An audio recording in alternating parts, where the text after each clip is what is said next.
नमस्कार दोस्तों, आप सभी का एक बार फिर से हार्दिक स्वागत है आपके अपने इस यूट्यूब चैनल पे। दोस्तों हम डिस्कस कर रहे थे CHO गोल्डन की पॉइंट्स और हमने 100 गोल्डन की पॉइंट्स डिस्कस कर भी लिए हैं। आज के इस पार्ट के अंदर हम 100 गोल्डन की पॉइंट्स डिस्कस करने वाले हैं। तो आप सभी इन गोल्डन की पॉइंट्स को अच्छे से याद कर लीजिए। चाहे आप किसी भी स्टेट से बिलोंग करते हो, अगर आप CHO की तैयारी कर रहे हो तो आप हर एक पॉइंट को अच्छे से याद कर लेना। जो प्रीवियस 2 पार्ट्स बनाए गए हैं उनमें आपको 50-50 गोल्डन की पॉइंट्स बताए गए हैं, वो भी आप अच्छे से याद कर लेना। और आप सभी से रिक्वेस्ट है, अपने फ्रेंड्स को वीडियो की लिंक ज़्यादा से ज़्यादा शेयर ज़रूर कर देना। दोस्तों आज ये हमारा लास्ट पार्ट होगा। इसके बाद में आपको एक मंकी पॉक्स जो चल रहा है अभी, इस मंकी पॉक्स के बारे में आपको बताया जाएगा। मंकी पॉक्स से रिलेटेड जो भी इंपॉर्टेंट पॉइंट्स बनते हैं जो एग्ज़ाम में आपको पूछे जाएंगे, वो पॉइंट्स आपको बता देंगे। क्योंकि अभी मंकी पॉक्स ज़्यादा ही चल रहा है। जैसे कोविड जब आया था, कोरोना जब आया था, तो कोरोना से सवाल पूछे जा रहे थे हर एक एग्ज़ाम के अंदर। तो मंकी पॉक्स से भी सवाल ज़रूर पूछा जाएगा।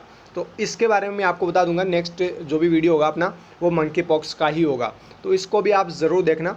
और अगर आपने अभी तक हमारे ऐप को डाउनलोड नहीं किया है तो ऐप की लिंक आपको डिस्क्रिप्शन में मिल जाएगी, वहाँ से आप ऐप को डाउनलोड कर ले। वहाँ पे आपको प्रीवियस ईयर के पेपर्स मिल जाएंगे, BPCCHN का कंप्लीट आपको कोर्स मिल जाएगा, और वहाँ पे कुछ शॉर्ट MCQs विथ उनके आंसर्स आपको मिल जाएंगे। और जो भी फ्री टेस्ट हो रहे हैं उनकी PDF भी आपको उनके साथ में ही मिल जाएगी। और जो फ्री टेस्ट चल रही है उनका भी फ़ायदा आप फ्री ऑफ कॉस्ट उठा सकते हैं। तो दोस्तों आप ऐप को ज़रूर डाउनलोड कर लेना और अपने फ्रेंड्स को भी ऐप के बारे में बता देना। तो चलिए हम फटाफट से देख लेते हैं ये जो 100 गोल्डन की पॉइंट्स है इनको। देखिए हमने WHO के बारे में प्रीवियस पार्ट के अंदर देख लिया था। आज हम देखेंगे यूनिसेफ। सबसे पहला जो पॉइंट है वो कौन सा है? यूनिसेफ। यूनिसेफ का मतलब है United nation international children emergency fund. कभी कभार होता है कि यूनिसेफ की फुल फॉर्म पूछ ली जाती है।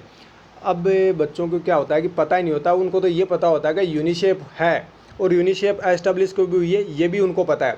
लेकिन ये नहीं पता कि यूनिसेफ की फुल फॉर्म होती क्या है। लास्ट वाला पता होता है कि फंड फंड करके कुछ है नाम, लेकिन पूरा नाम पता नहीं होता है। और फिर वहाँ पे आपको आते हुए क्वेश्चन का आंसर आपको आ रहा है, फंड आपको पता है कि लास्ट में फंड लगा है, लेकिन फंड से आपको 4 ऑप्शन दिए जाएंगे।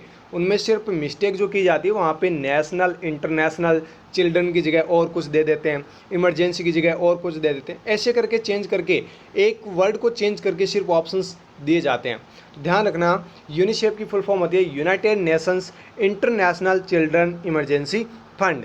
ये कब बनी थी? 11 दिसंबर 1946 को। हेडक्वार्टर अगर आपको पूछ ले यूनिसेफ का तो आप आंसर में कर देना न्यूयॉर्क। जो मैंने आपको बताई थी पहले गोबी कैंपेन के बारे में, एक बार पहले भी आपको बताया था। तो देखिए यूनिसेफ के द्वारा दी गई है गोबी कैंपेन। यूनिसेफ की गाइडलाइन है, उसके तहत गोबी कैंपेन और 3F के बारे में इस यूनिसेफ के द्वारा बताया गया है। गोबी का मतलब क्या है और 3F का मतलब क्या है?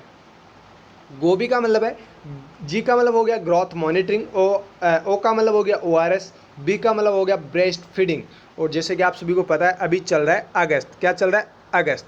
तो अभी कौन सा वीक चल रहा है? Breastfeeding week. जो पहला सप्ताह होता है वो कौन सा होता है? Breastfeeding week. तो ध्यान रखना, ये भी इंपॉर्टेंट सवाल है। अभी अगस्त चल रहा है तो सवाल आपको पूछा जा सकता है। ओके, देखिए आगे। ओ का मतलब हो गया ORS, बी का मतलब हो गया ब्रेस्ट फीडिंग, आई का मतलब हो गया इम्यूनाइजेशन। ये तो हो गया आपका गोबी का मतलब, GOBI जो कैंपेन है ये यूनिसेफ के द्वारा चलाया गया था। गोबी का मतलब ये होता है, ये आप ज़रूर ध्यान रखना। गोबी में ओ का मतलब भी आपको पूछ सकते हैं, या फिर यूनिसेफ के जो कैंपेन चलाया गया उसके बारे में, उसके बारे से जो भी क्वेश्चंस बनते हैं वो उनको लेकर भी क्वेश्चन आपको पूछा जा सकता है। आगे देखिए 3F। 3F का मतलब है family planning, female education and food fortification. ये 3F का मतलब है। ये भी यूनिसेफ की गाइडलाइन के अंदर ही आता है। या फिर आपको इस प्रकार से सवाल पूछे जा सकता है, which of the following are included in the UNICEF guideline. वहाँ पे इनमें से एक ऑप्शन दिया जाएगा, या तो 3F में से मिल जाएगा या फिर गोबी के एक वर्ड मिल जाएगा। बाकी सारे ऑप्शंस गलत आपको दिए जाएंगे, तो वहाँ पे आपको इनमें से एक आंसर कर देना है। ओके, नेक्स्ट देखिए ब्रेस्ट फीडिंग डे, जिसकी बात मैं अभी कर ही रहा था। ब्रेस्ट फीडिंग डे जो है वो फर्स्ट वीक ऑफ अगस्त होता है और जो अभी चल भी रहा है ना। तो आज 4 अगस्त हो गई है, तो इस प्रकार से मतलब अभी ये 7 अगस्त तक चलेगा। तो ये फर्स्ट वीक जो है वो पूरा का पूरा ब्रेस्ट फीडिंग डे के नाम से भी जाना जाता है, या फिर ब्रेस्ट फीडिंग वीक आप इसको बोल सकते हैं। नेक्स्ट देखिए केयर। केयर का मतलब है cooperative for assistance and relief everywhere. ये कब बनी थी? एस्टैब्लिश्ड हुई है ये 1945 में। हेड क्वार्टर इसका जिनेवा स्विट्ज़रलैंड में। ये बस इतने से पॉइंट्स आप याद रखना है इनके बारे में, छोटी छोटी जो बातें होती है वही सिलेक्शन देती है। तो ये जो भी छोटी छोटी बातें हैं इनको आप अच्छे से अपने दिमाग में बिठा लो। नेक्स्ट देखिए, care in India support.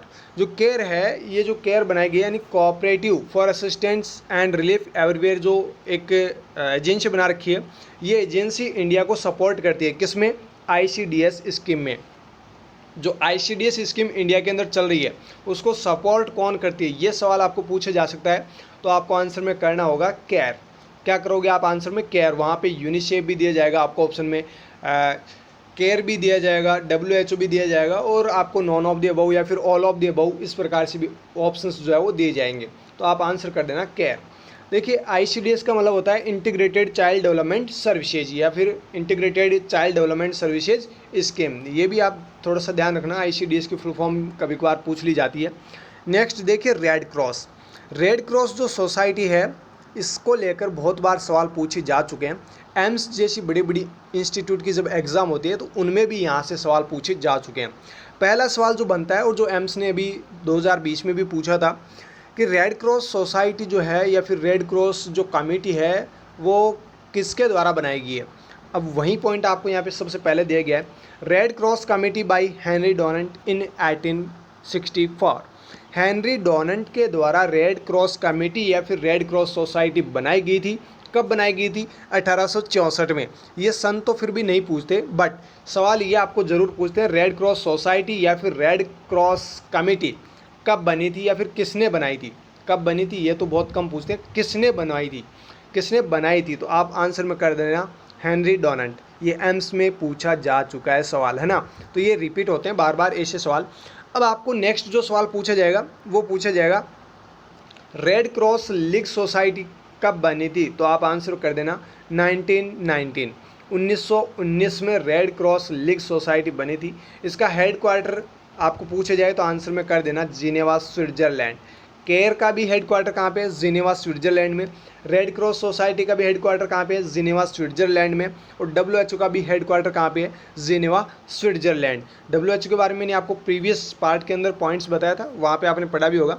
Next देखिए point, red cross in India. हाँ, सवाल देखिए, ये जो लीग वाला है रेड क्रॉस लीग सोसाइटी, ये 1919 में बनी थी। ये वर्ल्ड की बात हो रही है। कहाँ की बात हो रही है? वर्ल्ड की, विश्व की। अब आपको सवाल पूछा जाता है इंडिया का, और इंडिया का जब सवाल पूछा जाए तो आंसर में करना होगा आपको 1920। ये सवाल भी बहुत बार पूछा जा चुका है। ओके, नेक्स्ट देखिए ILO की फुल फॉर्म होती है इंटरनेशनल लेबर ऑर्गेनाइजेशन। ILO का मतलब क्या हो गया? International Labour Organization. ये बनी थी 1919 में ये बनी थी, 1919 में बनी थी। देख सकते हैं आप यहाँ पे। हेड क्वार्टर इसका भी कहाँ पे है? स्विट्ज़रलैंड, जिनेवा जो है वहाँ पर इसका भी हेड क्वार्टर है ILO का। नेक्स्ट देखिए FAO यानी फूड एंड एग्रीकल्चर ऑर्गेनाइजेशंस। ये बनी थी 1946 में और इसका हेड क्वार्टर है रोम, इटली में। 1946 में बन गई और रोम जो इटली है वहाँ पे इसका मेन हेड क्वार्टर बना हुआ है। ओके, FAO की फुल फॉर्म भी पूछी जा सकती है। हर एक पॉइंट को आप अच्छे से रिमेंबर कीजिए, अच्छे से याद कर लीजिए। अब बात करते हैं वर्ल्ड बैंक। वर्ल्ड बैंक कब बना था? ये 1945 में एस्टेब्लिशमेंट हुआ था वर्ल्ड बैंक का। वर्ल्ड बैंक कब बना था? 1945 में। ये भी सवाल कभी कभार पूछ लेते हैं जनरल नॉलेज में भी, और अपने CHN के पोर्शन से भी क्वेश्चन पूछा जा सकता है। हेड क्वार्टर की बात करें तो वाशिंगटन DC जो USA के अंदर है वहाँ पे इसका मेन हेड क्वार्टर है वर्ल्ड बैंक का। नेक्स्ट पॉइंट देखिए UNDP। UNDP का मतलब है यूनाइटेड नेशन डेवलपमेंट प्रोग्राम। ये इस्टेब्लिश हुआ था 1964 के अंदर, और इसका हेड क्वार्टर कहाँ पे है? न्यूयॉर्क के अंदर। नेक्स्ट पॉइंट देखिए, बहुत ही इंपॉर्टेंट पॉइंट है, बहुत बार यहाँ से सवाल पूछे जा चुके हैं। पील इंडेक्स से बहुत बार सवाल पूछे जा चुके हैं सेंट्रल गवर्नमेंट एग्जाम्स में भी। तो देखिए पील इंडेक्स होता क्या है? It is used to assess effectiveness of contraception. Pearl index कब यूज़ करते हैं? जो कॉन्ट्रासेप्शंस यूज़ कर रहे होते हैं उनकी इफेक्टिवनेस को असेस करने के लिए जो यूज़ लिया जाता है वो इंडेक्स कहलाता है पील इंडेक्स। वेरी वेरी इंपॉर्टेंट सवाल यहाँ से बनता है और बहुत बार ये सवाल पूछा भी जा चुका है कि कॉन्ट्रासेप्शन की इफ़ेक्टिवनेस को चेक करने के लिए या फिर असेस करने के लिए क्या यूज़ करते हैं। वहाँ पे आपको आंसर में करना होगा peeled index. It is show failure rate. इसमें देखते क्या है, पील्ड इंडेक्स है, पील्ड इंडेक्स से हम चेक करते हैं फेल्योर रेट को कि जो कॉन्ट्रासेप्शन यूज़ कर रहे हैं उसकी फेल्योर रेट कितनी है, वो चीज़ हम पील्ड इंडेक्स से चेक करते हैं। ओके, ध्यान रखना, बहुत ही इंपॉर्टेंट पॉइंट है ये भी। नेक्स्ट देखिए, मोस्ट इफेक्टिव कॉन्ट्रासेप्शन। अब बात करते हैं कॉन्ट्रासेप्शन में मोस्ट इफेक्टिव कौन सी है और लेस इफेक्टिव कौन सी है। देखिए, जो ओरल कंबाइंड पिल्स है जो OCP है, ये इफेक्टिव कॉन्ट्रासेप्शन है। कितनी है ये? 0.1 से 0.5%।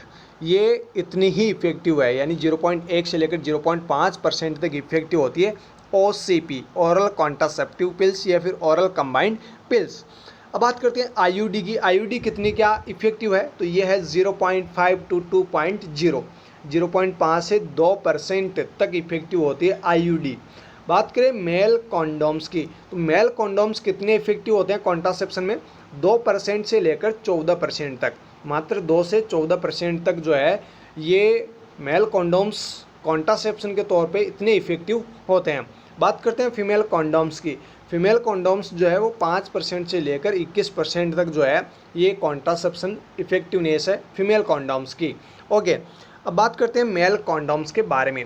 मेल कॉन्डोम्स जो बने होते हैं लेटेक्स के, फीमेल कॉन्डोम हो चाहे फिर वो मेल कॉन्डोम हो, दोनों बनते किससे हैं? लेटेक्स से बनते हैं। दोनों में ये पॉइंट जो है वो सेम रहेगा। ओके, बात करें मेल कॉन्डोम्स की, तो इनमें सिंगल रिंग होती है, यानी कि ये इस प्रकार से होते हैं, आगे से जो है ये बंद होते हैं पूरे पैकिंग और एक साइड से ये ओपन होते हैं, तो ये सिंगल रिंग वाले होते हैं।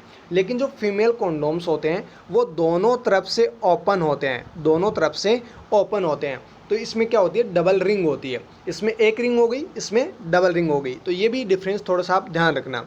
बाकी आप सभी को पता है कि जो कॉन्डोम्स होते हैं वो ट्रिपल प्रोटेक्शन का काम करते हैं, है ना। तो ये सवाल भी पूछा जाता है कभी कभार, ध्यान रखना। नेक्स्ट देखिए वैसेक्टमी। वैसेक्टमी का मतलब है जो वासा डिफरेंसेज है उनको कट कर देना, रिमूव कर देना या फिर कट करके उनको लाइगेट कर देना। वो जो प्रोसीजर होता है वो प्रोसीजर कहलाता है वैसेक्टमी।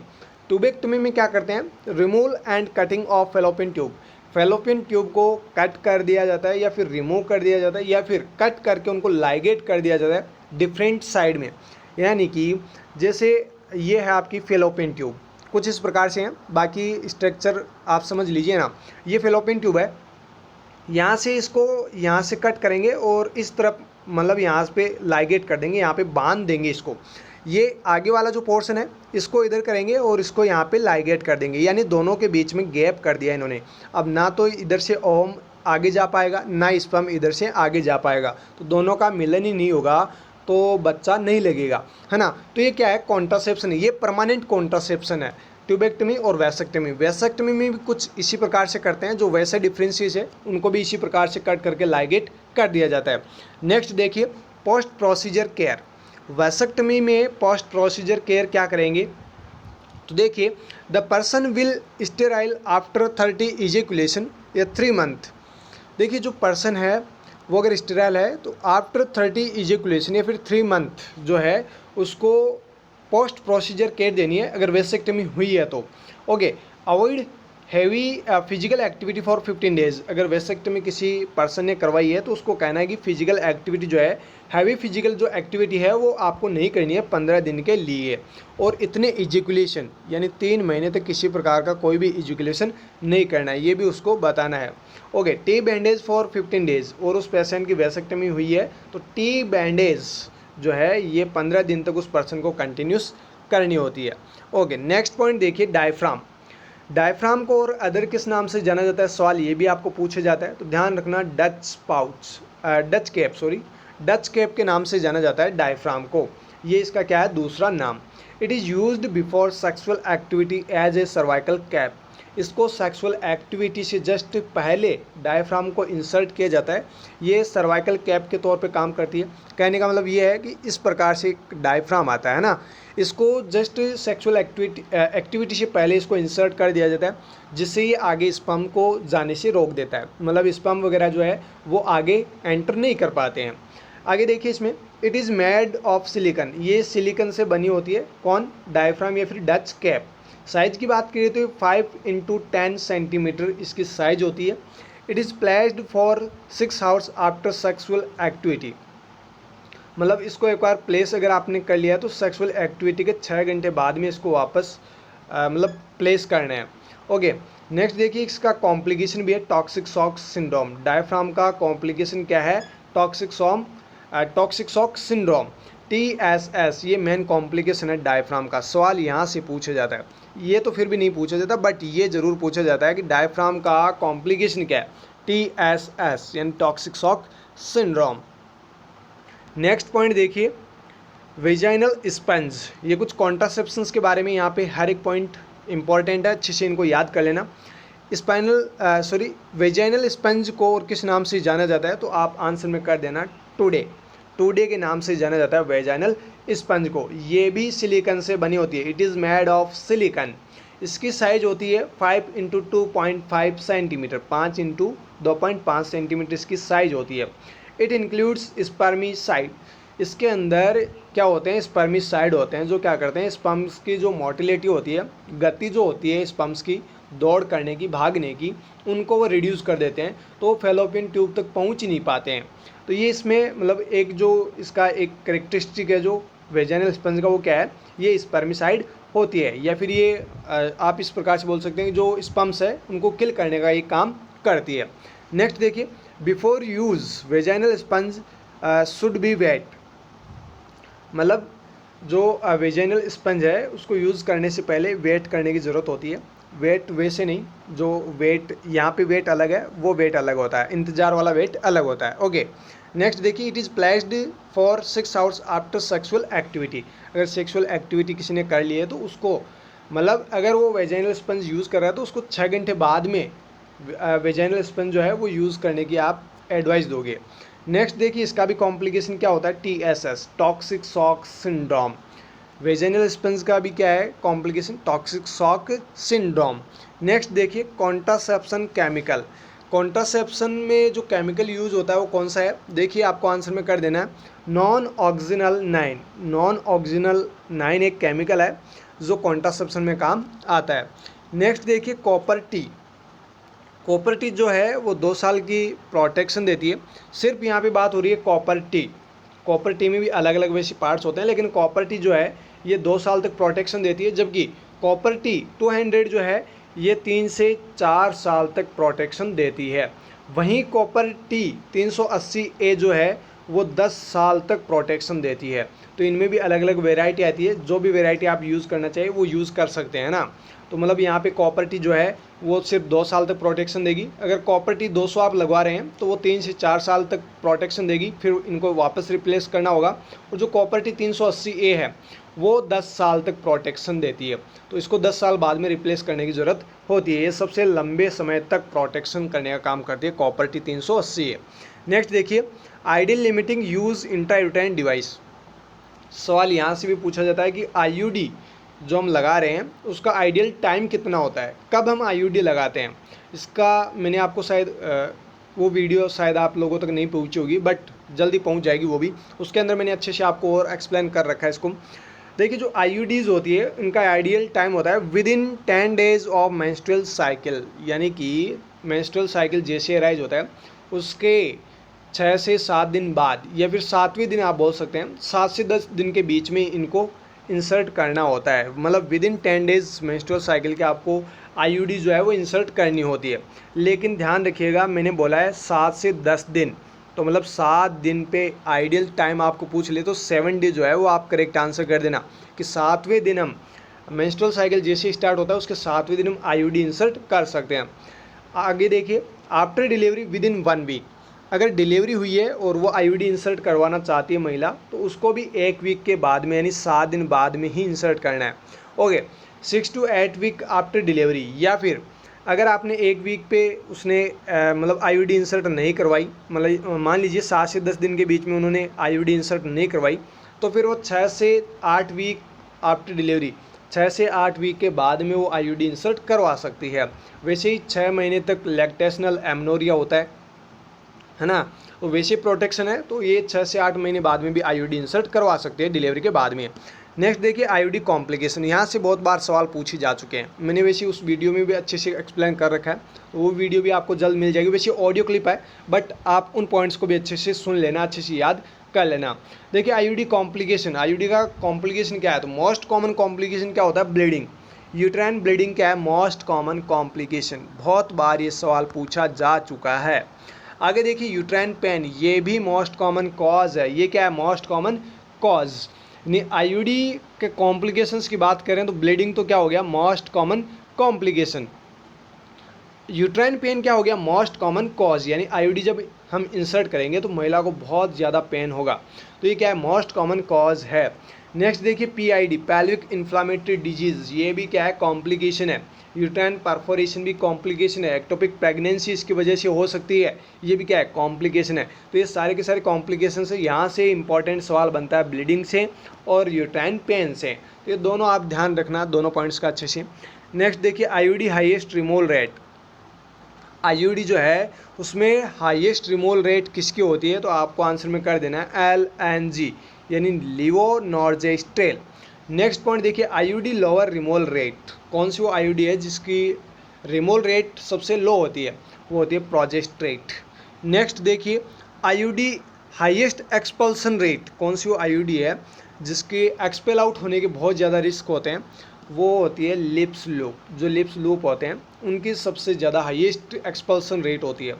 आईयूडी कौन सी है जिसकी लोअर एक्सपल्सन रेट है, तो वो है प्रोजेस्ट्रेट। ओके, ये पॉइंट्स भी आप अच्छे से रिमेंबर कर लेना। नेक्स्ट देखिए IUD highest pregnancy rate, IUD अगर किसी ने लगवाई है उसके बाद में सबसे ज़्यादा प्रेगनेंसी रेट किसकी होती है, तो आंसर में कर देना लिप्स लूप। देखिए next IUD lower pregnancy rate, अगर आईयूडी लगवाई है तो सबसे कम प्रेगनेंसी के चांसेस होंगे कि आईयूडी के बाद में किसी को प्रेगनेंसी कंसीव हो जाए, तो वो होती है LNG, यानी लीवोनॉर्जेस्ट्रेल। नेक्स्ट पॉइंट देखिए DMPA, इनके बारे में भी सवाल बहुत बार पूछे जाते हैं। DMPA की फुल फॉर्म कभी कभार पूछ ली जाती है, तो आप आंसर में कर देना डिपॉट मिडॉक्सी प्रोजेस्टोन एसीटेट। इसकी 150 mg जो है डोज लगाई जाती है इंट्रामस्कुलरली, और इसको रिप्लेस करना होता है एवरी 3 मंथ्स, यानी जो DMPA है ये प्रत्येक 3 महीने से लगाई जाती है। ये ध्यान रखना, प्रत्येक 3 महीने से DMPA लगाई जाती है, क्योंकि सवाल यहीं से पूछा जाता है DMPA या फिर NETEN। NETEN जो है वो 2 महीने से लगाते हैं, जबकि जो DMPA है वो 3 महीने से लगाते हैं। देखिए NETEN का मतलब है नॉन एथिस्ट्रॉन एनहेंथेट, है ना, तो ये क्या हो गया इसका फुल फॉर्म NETEN। इसकी 200 mg डोज IM, रूट वही है IM इंट्रामस्कुलरली, इसको 2 महीने से रिप्लेस करने की ज़रूरत होती है। नेक्स्ट पॉइंट देखिए नॉरप्लांट, जो नॉरप्लांट है ओल्ड SC 6 कैप्सूल, यानी कि जो नॉरप्लांट है ये भी इंजेक्टेबल आती है। जो पुराने वाले हैं नॉरप्लांट उनको सब क्यूटेनियसली 6 कैप्सूल दिए जाते हैं, जबकि जो न्यू नॉरप्लांट आ रहे हैं अभी ये सब क्यूटेनियसली 2 कैप्सूल्स दिए जाते हैं। नेक्स्ट पॉइंट देखिए माला एन, ये एस्ट्रोजन यानी इथाइनिल एस्ट्रेडाइड जो है इससे मिलके बनी होती है माला एन, जिसमें एस्ट्रोजन और प्रोजेस्टेरोन होता है माला एन के अंदर, यानी ये हार्मोनल कॉन्ट्रासेप्टिव पिल है। इसमें एस्ट्रोजन प्रोजेस्टेरोन होता है। एस्ट्रोजन जो है वो एथाइनिल एस्ट्रेडाइड के अंदर होता है, जिसकी अमाउंट होती है 0.03 mg, और जो नॉर्जेस्ट्रोल होता है यानी जो प्रोजेस्टेरोन है ये 0.15 mg होता है। तो इस प्रकार से माला एन के अंदर जो हार्मोनल कंसिस्टेंसी है या फिर हार्मोन की जो वैल्यूज़ यूज़ ली जाती है वो कितनी ली जाती है, यहाँ पर आप देख लेना, यहाँ से सवाल पूछे जाते हैं। जो एस्ट्रोजन है उसका नाम ये है, जो माला एन में कॉम्बिनेशन आपको मिलेगा साल्ट नेम, ये 0.03 mg होता है, जबकि प्रोजेस्टेरोन या फिर नॉर्जेस्ट्रोल ये 0.15 mg होता है। नेक्स्ट पॉइंट देखिए माला डी, इसमें भी एस्ट्रोजन प्रोजेस्टेरोन होता है, बट यहाँ पे भी वैल्यू जो है एस्ट्रोजन वही जो साल्ट है उसी की वैल्यू हम लेंगे 0.03 mg, वैल्यू वही है सेम। प्रोजेस्टेरोन जो है ये डिजोजेस्ट्रोल यहाँ पे यूज़ लेते हैं, वहाँ पे कुछ नाम अलग था, यहाँ पे कुछ नाम अलग है, बस प्रोजेस्टेरोन में डिजोजेस्ट्रोल यहाँ पे यूज़ लेंगे 0.15 mg, बाकी वहाँ पे जो है एस्ट्रोजन और प्रोजेस्टेरोन वो तो सेम है, बट नॉर्जेस्ट्रोल वहाँ पे लेते हैं, यहाँ पे डिजोजेस्ट्रोल यूज लेते हैं, बस इतना से ध्यान रखना। OCP start at first day of menstrual cycle. जो भी ओरल कॉन्ट्रासेप्टिव पिल्स होती है उनको मेंस्ट्रुअल साइकिल के स्टार्ट होने से, मतलब स्टार्ट जैसे ही हुआ उसी दिन, उसके फर्स्ट दिन जो है OCP, जैसे मेंस्ट्रुअल साइकिल स्टार्ट हुआ उसी दिन से OCP लेना स्टार्ट कर देनी चाहिए। If lady OCP start 5 day of menstrual cycle use 7 day other contraceptive method. अगर कोई महिला OCP जो है वो मेंस्ट्रुअल साइकिल के 5वें दिन लेना स्टार्ट करती है तो उसको 7 दिन की जो अदर कॉन्ट्रासेप्टिव मेथड है वो यूज़ करने होंगे। जो भी अदर कॉन्ट्रासेप्टिव मेथड्स है वो 7 दिन तक उसको यूज़ करने होंगे। नेक्स्ट है missed dose less than 24 hours. अगर 24 घंटे में कोई भी डोज मिस कर दी है तो क्या करना चाहिए उस महिला को? Take missed dose as soon as possible and next dose on time. देखिए, जब अगर किसी महिला ने मान लीजिए कोई महिला प्रत्येक दिन 10 बजे डोज ले रही थी OCP की और उसने मिस कर दी, अब उसको 2 बजे याद आई कि मैंने ये टेबलेट नहीं ली, तो जैसे 2 बजे उसको याद आई, एज सुन एज पॉसिबल जैसे ही उसको याद आई उसको बोल देना कि अभी आप टेबलेट ले लो, और जो नेक्स्ट टेबलेट होगी वो 10 बजे ही लेनी है, सेम टाइम में लेनी है नेक्स्ट टेबलेट तो। बट उसको जैसे ही याद आया कि आज मैंने ये टेबलेट नहीं ली, 3 बजे 2 बजे जब भी याद आता है उस टाइम उसको वो टेबलेट दे दो। ओके, तो ये एडवाइस आपको देनी होगी। नेक्स्ट देखिए, मिस्ड डोज 24 to 48 आवर्स। अगर मान लीजिए कोई महिला 24 घंटे से लेकर 48 घंटे तक उसको याद ही नहीं आया कि ये टेबलेट लेनी है, वो भूल चुकी है कि ये टेबलेट भी अपने को खानी है, 24 घंटे से 48 घंटे बीत गए हैं, मतलब बीत चुके हैं इतने घंटे, और उसने अभी तक वो डोज नहीं लिए, तो तब क्या करना चाहिए?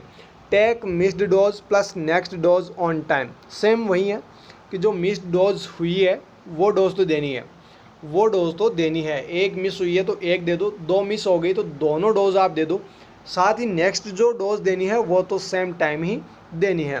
7 day other conservative methods use. लेकिन अगर 24 से 48 घंटे बीत चुके हैं तो उस कंडीशन में फिर उस महिला को 7 दिन जो कंजर्वेटिव मेथड है, कॉन्ट्रासेप्टिव जो अदर मेथड्स है वो यूज़ करने होंगे। ओके, नेक्स्ट देखिए, missed dose more than 3 days. अगर 3 दिन से ज़्यादा महिला को हो गए हैं डोज लिए हुए, टेबलेट लिए हुए, तो क्या करना चाहिए? OCP should be continued from 22 days of cycle without iron tablet, मतलब विदाउट आयरन टैबलेट। जो OCPs ले रही है उसको तो 22 डेज तक कंटिन्यूस चलते रहने देना है, बट आयरन टैबलेट उस महिला को नहीं देनी है अगर 3 दिन से ज़्यादा तक उसने टैबलेट्स नहीं ली तो। नेक्स्ट देखिए, सहेली टैबलेट। सहेली टैबलेट आती है जो वीकली यूज ली जाती है, इसको वीकली टैबलेट भी कहा जाता है सहेली टैबलेट को। ये नॉन स्टीरॉयडल ड्रग्स होती है जो RCH प्रोग्राम और 6 प्रोग्राम के तहत ये सहेली टैबलेट्स प्रोवाइड करवाई जा रही है। नेक्स्ट देखिए, इसकी डोजेज की बात करें तो फर्स्ट 3 मंथ जो है 2 टाइम वीक के अंदर, यानी एक सप्ताह में 2 बार ये टैबलेट लेनी होती है पहले 3 महीने, और चौथे महीने से लेकर जब भी बाकी जो भी महीने होते हैं उस महीने के दौरान एक टैबलेट 1 वीक के दौरान लेनी चाहिए। नेक्स्ट देखिए, यूज़पी एंड लेंसी मेथड। यूज़पी और लेंसी मेथड क्या कहता है? Give 72 hours period. जो यूज़पी एंड लेंसी मेथड है वो ये कहता है कि जो भी टेबलेट्स आप दे रहे हैं वो 72 आवर्स के पीरियड के अंदर अंदर देनी है। एस्ट्रोजन की डोज होगी 30 mg। ये जो एस्ट्रोजन है 30 mg में इसकी 4 tablet and after 12 hour 4 tablet. देखिए 4 टैबलेट तो देनी है, लेकिन वो कब कब देनी है? आफ्टर 12 आवर्स, 4 घंटे के बाद में। एस्ट्रोजन अगर 50 mg में है तो उसकी सिर्फ 2 टैबलेट ही देनी है आफ्टर 12 आवर्स। अगर अनप्रोटेक्टेड सेक्सुअल मतलब एक्टिविटी किसी ने कर ली है तो उस दौरान ये मतलब with in 72 hours emergency method के तौर पे पिल्स ले सकते हैं। लेकिन यहाँ पे अगर एस्ट्रोजन आपके पास में 30 mg है तो उसकी 4 टैबलेट देनी होगी आफ्टर 12 आवर्स, और अगर 50 mg में आपके पास में एस्ट्रोजन है तो उसकी 2 टैबलेट ही आपको देनी है। ओके, आगे देखिए, एस्ट्रोजन 200 mg, और अगर आपके पास में एस्ट्रोजन 200 mg में है तो सिर्फ आपको 1 ही टैबलेट देनी है आफ्टर 12 आवर्स। जैसे ही 12 आवर्स बीत जाते हैं उसके बाद में आप फिर से दे सकते हैं। ओके, नेक्स्ट देखिए, प्रोजेस्टेरोन ओनली पिल, जिनको मिनी पिल के नाम से भी जाना जाता है। पहले पुरानी जो चलती थी वो टैबलेट थी LNG 0.75 mg, जिनको 72 आवर्स फर्स्ट टैबलेट लेनी होती थी and after 12 hours second tablet लेनी होती थी।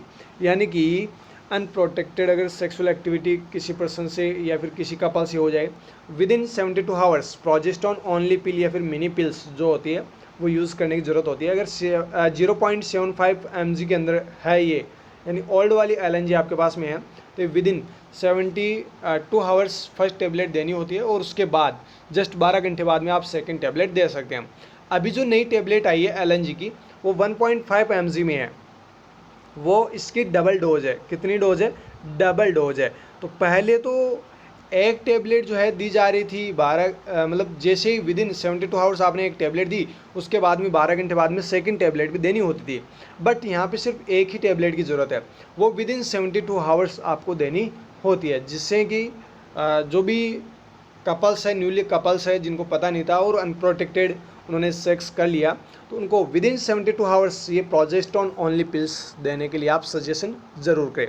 तो ये सवाल यहाँ से इसी प्रकार से पूछे जाते हैं कि आपके पास में ऐसे कपल्स हैं जिन्होंने अनप्रोटेक्टेड सेक्सुअल एक्टिविटी की है, अब आप एज ए नर्स उन्हें कौन सी एडवाइस देंगे? तो वहाँ पे इस प्रकार के सवाल पूछे जाते हैं, है ना, प्रायोरिटी बेसिस सवाल। नेक्स्ट देखिए, ICN यानी international council of nurse.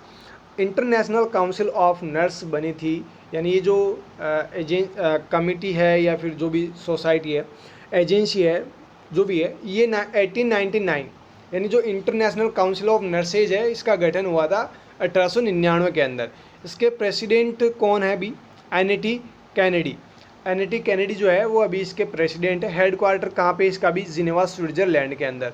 Total इसमें 14 मेंबर्स जो ICN है, इंटरनेशनल काउंसिल ऑफ नर्सेज में, इसमें टोटल 14 मेंबर्स है।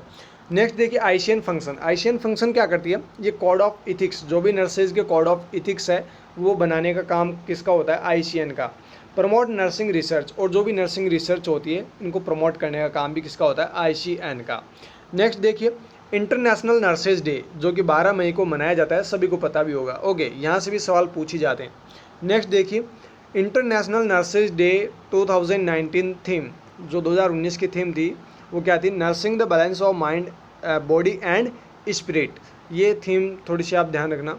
नेक्स्ट देखिए इंटरनेशनल नर्सेज डे 2020 की थीम थी nurses a voice to lead nursing the world to health.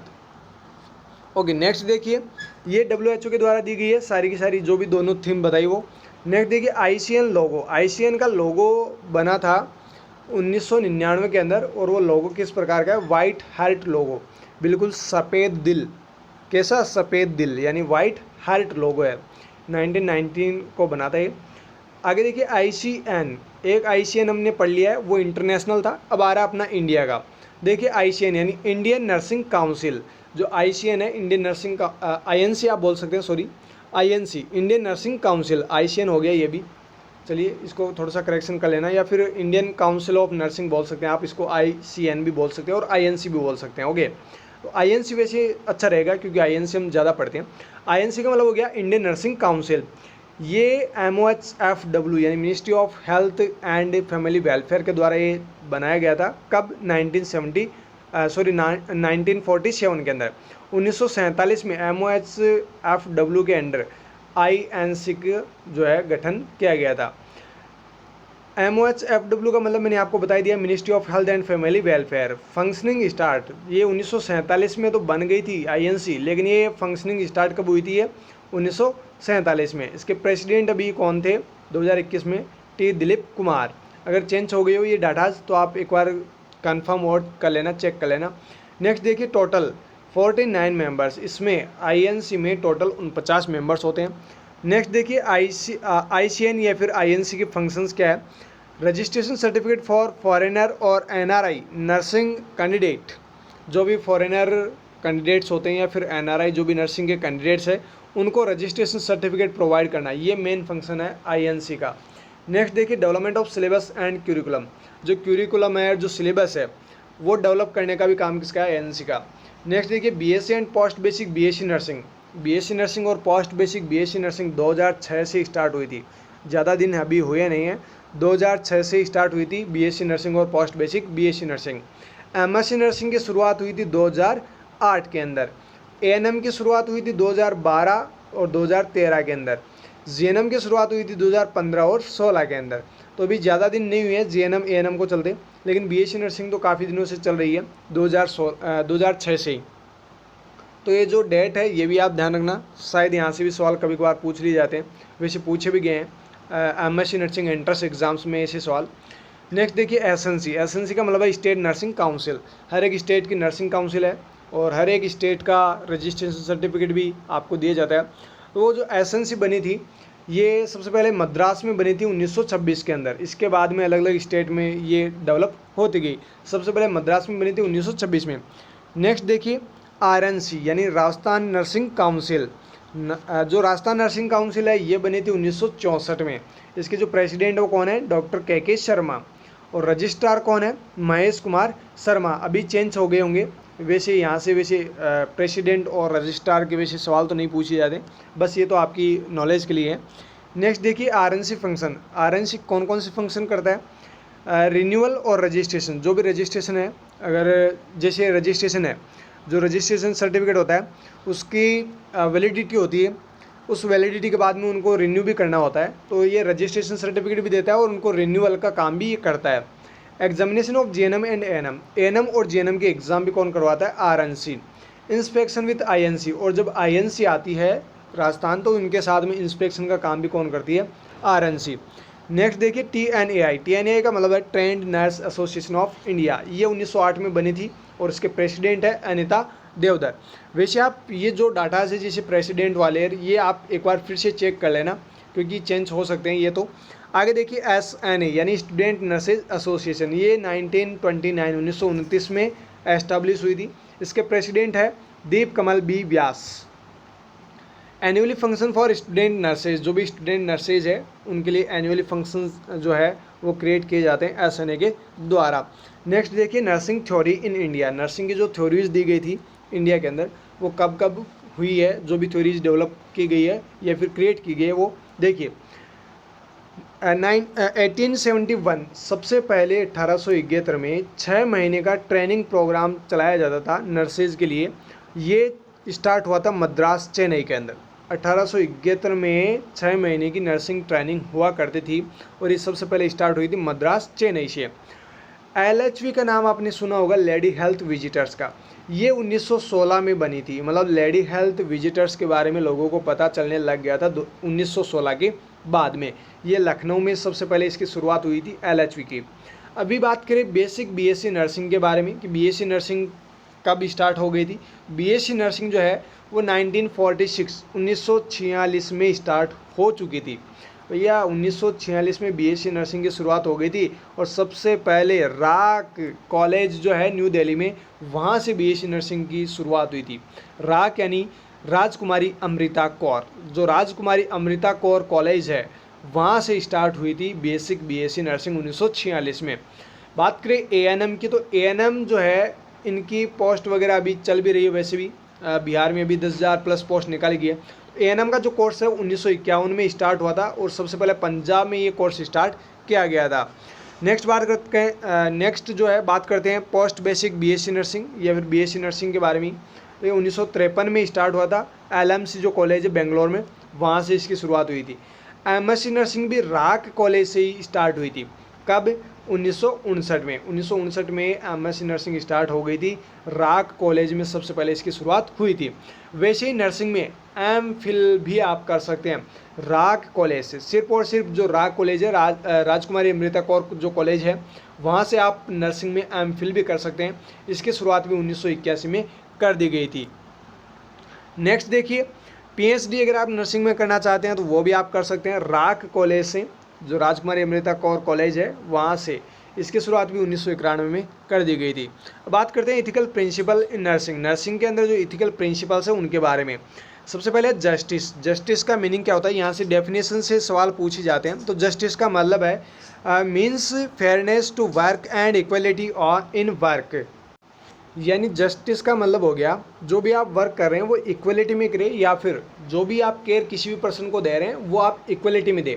ऐसे ना कि ये इस कैटेगरी का है ये उस कैटेगरी का, ऐसा नहीं करना है, भेदभाव किसी में भी नहीं करना है, ये जस्टिस का मीनिंग है। ओके, आगे देखिए, it means taking same patient as equal, जैसे कि मैंने आपको भी बताया सभी पेशेंट्स को इक्वल मानना है और केयर उनको देनी है। प्रोवाइड प्रायोरिटी बेस्ड केयर, और ऐसा भी नहीं है कि मैं तो इसी की केयर करूँगा, अगर आपके पास में इमरजेंसी कोई केस है उसको आप देख ही नहीं रहे हो और जो पहले आप किसी दूसरे की केयर कर रहे हो जिसको ज़्यादा ज़रूरत नहीं है, भाई पहले इमरजेंसी वालों को देखो ना।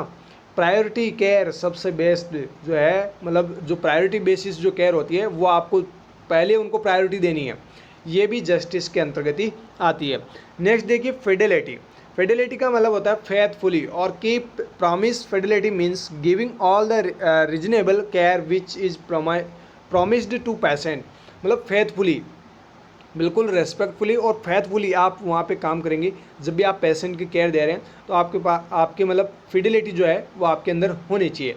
फेथफुली आप काम करें, पेशेंट को जो आपने प्रॉमिस किए हैं कि मैं आपकी देखभाल करूँगा, आप मतलब बहुत सारे ऐसी नर्सेज होती है जो पेशेंट को साइकोलॉजिकल सपोर्ट करती है और वो वहाँ पे जाके उनको कहती है कि इतने बजे से इतने बजे तक मैं यहाँ रहती हूँ या फिर रहता हूँ और इतने टाइम में मैं आपको देखूँगा, तो वो मतलब प्रॉमिस आपको पूरा भी करना है, तो ये फिडेलिटी भी आपके अंदर होनी चाहिए।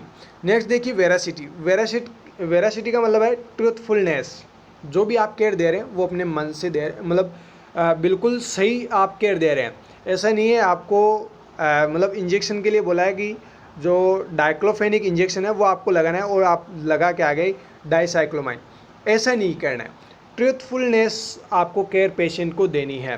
Provide factual and correct information, जो कुछ है वो आप इन्फॉर्मेशन करेक्ट दो, जो भी फैक्चुअल है वो सारी कुछ आप प्रोवाइड करो। ऐसा नहीं है किसी पेशेंट को आप भ्रमित कर रहे हो, है ना, वो काम नहीं करना है। तो वेरासिटी भी आपके अंदर होनी चाहिए। अवॉइड एनी फॉल्स और रॉन्ग इन्फॉर्मेशन, कोई भी आपको गलत इन्फॉर्मेशन पेशेंट को या फिर पेशेंट के फैमिली मेम्बर्स को नहीं देनी है। नेक्स्ट देखिए, बेनिफिशियंस। बेनिफिशियंस का मतलब होता है टू डू गुड, जो भी कर रहे हो वो अच्छा कर रहे हो, मतलब जो भी कुछ करो आप अच्छा करो, वो होता है बेनिफिशियंस। प्रोवाइडिंग केयर और therapy to benefit of patient, जो भी आप केयर पेशेंट को दे रहे हो या फिर थेरेपी आप पेशेंट को दे रहे हो तो वो पेशेंट के लिए बेनिफिशियल होनी चाहिए, है ना। तो मतलब जो भी आप करो अच्छा करो, ये आपके पास में मतलब या ये जो कोड जो इथिक्स है ये आपके अंदर होने चाहिए। नेक्स्ट है non maleficence, do not harm. Patient के लिए किसी प्रकार का ऐसा काम मतलब या फिर आप ऐसी मतलब केयर दे रहे हो तो केयर पेशेंट के लिए हार्मफुल नहीं होने चाहिए, है ना। तो मतलब डू नॉट हार्म, नॉन मैलेफिशिएंस, ये इथिक्स भी आपके अंदर होना चाहिए। एग्जाम्पल की बात करें, अवॉइड गिव मॉर्फिन इंजेक्शन इन रेस्पिरेटरी कंप्रोमाइज्ड पेशेंट। अगर रेस्पिरेटरी कंप्रोमाइज्ड पेशेंट है तो उसको मॉर्फिन इंजेक्शन नहीं लगाना है, नहीं तो उस पेशेंट की डेथ भी हो जाएगी। मॉर्फिन का इंजेक्शन उस पेशेंट को नहीं लगाना है, तो पेशेंट के लिए हार्म नहीं होना चाहिए, ऐसा काम आपको करना है। ओके, तो ये इथिक्स भी आपके अंदर होने चाहिए। नेक्स्ट देखिए, अकाउंटेबिलिटी एंड रेस्पॉन्सिबिलिटी। अकाउंटेबिलिटी का मतलब हो गया आंसरेबल टू वर्क। पेशेंट आपको पूछ रहा है कि मैं कब तक तैयार हो जाऊंगा, आप कोई जवाब ही नहीं दे रहे हो, है ना, तो ऐसा नहीं करना है। आंसरेबल वर्क आपका होना चाहिए, जो भी आप काम कर रहे हैं। पेशेंट तो कुछ भी आपको पूछ सकता है, ये टेबलेट कब लेनी है, ऐसा नहीं है कि मेरे को नहीं पता डॉक्टर को पूछ लो, है ना, ऐसा नहीं होना चाहिए। जो अकाउंटेबिलिटी है वो आपके अंदर होनी चाहिए, आंसरेबल आपका वर्क होना चाहिए। रेस्पॉन्सिबिलिटी का मतलब है टू डू ड्यूटी, जो आप ड्यूटी कर रहे हैं, जैसे 8 बजे से 2 बजे तक कर रहे हैं तो 8 बजे से 2 बजे तक आप वहाँ पे प्रेजेंट होने चाहिए, ये आपकी रेस्पॉन्सिबिलिटी है। पेशेंट, कौन से पेशेंट की आप केयर कर रहे हैं, उस पेशेंट की आप केयर करें, ये आपकी क्या है, रेस्पॉन्सिबिलिटी, ये आपकी क्या है, ड्यूटी है। तो ये सारे के सारे इथिक्स आपके अंदर होने चाहिए। आप कम्युनिटी हेल्थ ऑफिसर बन जाओ, चाहे आप नर्सिंग ऑफिसर बन जाओ, जो भी बनो, आपके अंदर ये सारे के सारे इथिक्स होने ज़रूरी है। नेक्स्ट देखिए, first code of ethics 1953 by ANAICN, जो इंडियन नर्सिंग काउंसिल है, उन्होंने सबसे पहले जो कोड ऑफ इथिक्स बनाए थे वो 1953 में बनाए थे। Code of ethics latest version या फिर रिवीजन, जो कोड ऑफ इथिक्स है इनमें भी मतलब रिवीजन हुआ है या फिर मतलब इनको रिवाइज कर दिया गया है 2015 के अंदर। नेक्स्ट देखिए, टॉट्स से भी सवाल पूछे जाते हैं, ये कुछ सेंट्रल गवर्नमेंट के एग्ज़ाम में सवाल यहाँ से पूछे जाते हैं। वैसे CHO में तो अभी तक वैसे आया नहीं है टॉट्स से रिगार्डिंग, बट ये इंपॉर्टेंट पॉइंट है, अच्छा पॉइंट है, ये आपकी आगामी एग्जाम्स जो भी होने वाली है CHO के अलावा उनके अंदर ये हेल्प ज़रूर करेगा, ये समझना भी ज़रूरी है। टॉर्ट्स के अंदर देखिए सबसे पहले असॉल्ट का मतलब है हमला करना। वैसे हिंदी में भी आपको यहाँ पे वर्ड दिया गया है कि असॉल्ट का मतलब क्या है, हमला करना। It means threatening a patient for violence. Patient जो है वो वियोलेंट हो सकता है, एग्रेसिव हो सकता है, एग्रेसिव होगा तो मतलब वो हमला भी कर सकता है, तो वो क्या है, assault. Physical contact is not necessary. Physical contact जो है वो ज़रूरत मतलब उसकी कोई ज़रूरी नहीं है कि अगर वो फिजिकली कोई मतलब कॉन्टैक्ट करे तो ही वो असॉल्ट माना जाएगा, ऐसा नहीं है। असॉल्ट का मतलब हो गया means threatening a patient for violence, मतलब आप ऐसा कुछ प्रोसीजर वहाँ पे कर रहे हैं जिसको देख के वो पेशेंट चिल्लाने लग गया, एग्रेसिव हो गया, तो ऐसा काम आपको नहीं करना है, तो वो क्या हो गया, असॉल्ट। ज़बरदस्ती आप कोई काम कर रहे हैं तो उससे पेशेंट को भी खतरा हो सकता है और आपको भी खतरा हो सकता है। नेक्स्ट देखिए बैटरी। बैटरी का मतलब क्या है, it is a severe form of assault. Assault की ये सीवियर फॉर्म है, ये क्या है, सीवियर फॉर्म है असॉल्ट की, बैटरी। इन battery actual physical contact without patient consent. इसमें क्या होता है बैटरी में, यानी जो भी नर्सेज वर्क कर रही होती है, ये टॉर्च है, देखिए टॉर्च में आप पढ़ रहे हैं बैटरी। बैटरी का मतलब क्या हो रहा है, actual physical contact without patient consent. बहुत मतलब जैसे आप नर्सिंग ऑफिसर बन गए या फिर कम्युनिटी हेल्थ ऑफिसर बन गए, आप पेशेंट की केयर कर रहे हैं, पेशेंट की अनुमति के बिना अगर आपने फिजिकली कांटेक्ट किया, आपने अगर हैंड टू हैंड भी आपने अगर टच किए, तो आपकी क्या मानी जाएगी, बैटरी। बैटरी के अंतर्गत आएगा वो मामला। ओके, ध्यान रखना, अगर physical contact without any patient consent आप कर रहे हैं तो वो बैटरी के अंतर्गत आता है। बात करते हैं negligence. It is broad term which means carelessness. Negligence का मतलब है केयरलेसनेस, मतलब आप एज नर्स कोई केयर ही नहीं कर रहे हैं पेशेंट की, है ना। Negligence means doing the work that should not be done. जो काम आपको करना चाहिए वही काम आप नहीं कर रहे हैं, तो ये क्या आपकी नेग्लिजेंसी है, नेग्लिजेंसी को ये दर्शाती है। नेक्स्ट देखिए, negligence includes commission of work. वही बात है कि जो आपको काम बताया गया है, जो काम आपको दिए गए हैं एज नर्स जो आपको करने होते हैं, वही काम अगर आप नहीं कर रहे हैं तो ये आपकी नेग्लिजेंसी को दर्शाते हैं। एग्जाम्पल, एडमिनिस्ट्रेशन रॉन्ग मेडिकेशन और आईवी फ्लूइड द पेशेंट। आपको जैसा कि मैंने आपको अभी एग्जांपल बताया था कि आपको डाइक्लो इंजेक्शन लगाना था और आपने डाइसाइक्लोमाइन इंजेक्शन लगा दिया, तो ये क्या है, नेग्लिजेंसी है। ये आपके काम के प्रति क्या है, लापरवाही है। ये क्या है, आपकी केयरलेसनेस है, मतलब पेशेंट को आप सही केयर नहीं दे रहे हो। तो आप एडमिनिस्ट्रेशन कोई भी रॉन्ग मेडिकेशन दे रहे हो या फिर आईवी फ्लूइड जो भी आप पेशेंट को दे रहे हो, ये आपकी नेग्लिजेंसी मानी जाएगी, नेग्लिजेंसी के अंतर्गत आप आओगे। ओके, तो आप जब भी किसी भी पेशेंट को केयर दो, अच्छे से दो। ओके, नेक्स्ट देखिए, माल प्रैक्टिस। माल प्रैक्टिस जो है ये नेग्लिजेंस का ही टाइप है। It refers professional error. इसमें क्या होता है, जो प्रोफेशनल एरर्स है वो आते हैं, मतलब प्रोफेशनल एरर्स को इनके अंदर माल प्रैक्टिस के अंदर इंक्लूड किया गया है। Malpractice means below standard care. Malpractice का मतलब हो गया जो स्टैंडर्ड केयर पेशेंट्स को मिलनी चाहिए वो ना मिलकर या उससे कम अगर केयर मिल रही है तो वो क्या है, माल प्रैक्टिस। नेक्स्ट देखिए, it usually means commission of work. इसका मतलब होता है कमीशन ऑफ वर्क, मतलब जो भी काम कर रहे हैं वो प्रॉपर तरीके से नहीं कर पा रहे हैं, वो माल प्रैक्टिस होती है। जैसे failure to check post operative patient, मतलब आपके पास में एक पोस्ट ऑपरेटिव पेशेंट है जिसका ऑपरेशन हो चुका है और उसके आपने वाइटल साइन नहीं लिए।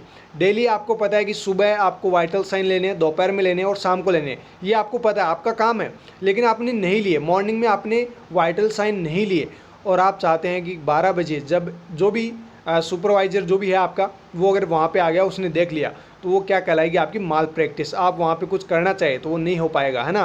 ध्यान रखना, माल प्रैक्टिस किसको बोलेंगे, काम में लापरवाही। नेक्स्ट देखिए, ऑर्थोटोलोडीन टेस्ट। यहाँ से बार बार इंपॉर्टेंट सवाल बनते हैं। ऑर्थोटोलोडीन टेस्ट जो है वो फ्री कैलोरीन वाटर में चेक करने के लिए यूज़ लेते हैं। इसमें 1 ml प्लस 0.1 ml ऑर्थोटोलोडीन जो सॉल्यूशन है वो मिलाया जाता है। 2 to 3 मिनट तक वाटर को रखा जाता है और अगर येलो कलर आ जाए, अगर वाटर का येलो कलर आ जाए तो उसमें मतलब क्या है, कैलोरीन जो क्लोरीन है वो क्या है, प्रेजेंट है।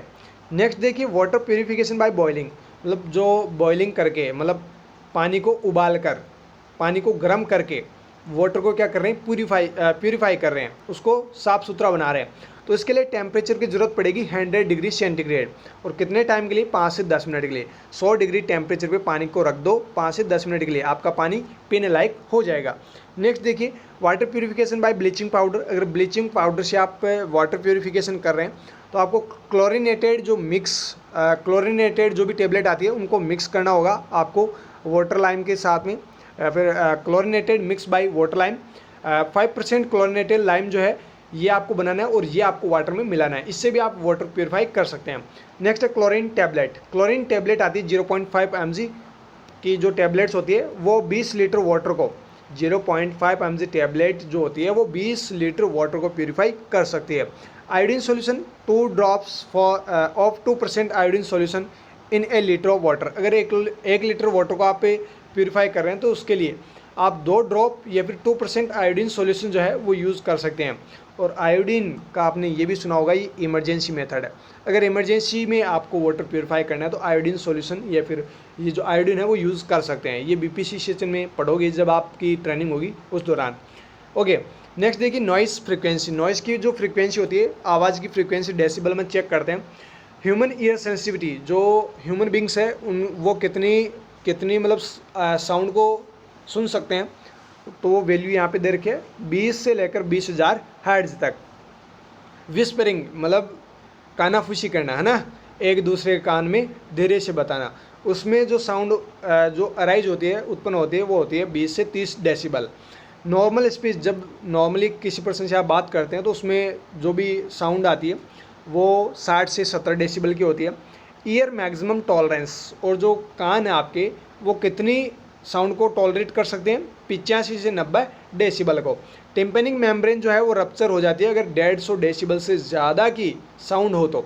ध्यान रखना, बहुत ही इंपॉर्टेंट सवाल यहाँ से भी बनते हैं। हॉस्पिटल वार्ड में जो साउंड आती है, मतलब बहुत सारे पेशेंट्स वहाँ पे या फिर पेशेंट्स के जो भी फैमिली रिलेटिव्स जो भी होते हैं वो बातचीत कर रहे होते हैं, मतलब जो मैंने अभी आपको बताया जैसे कानाफूसी होना है ना, मतलब बातें चीतें करते रहते हैं, तो वो सारी मिक्स करके जो उनकी साउंड होती है वो 20 से 35 डेसिबल की होती है। नेक्स्ट देखिए कम्युनिकेशन। कम्युनिकेशन का मतलब होता है exchange of ideas and views. जो भी आपके व्यूज़ है, जो भी आपके आइडियाज़ है, उनको एक्सचेंज करना, एक दूसरे को बताना, वो क्या है, कम्युनिकेशन है ना।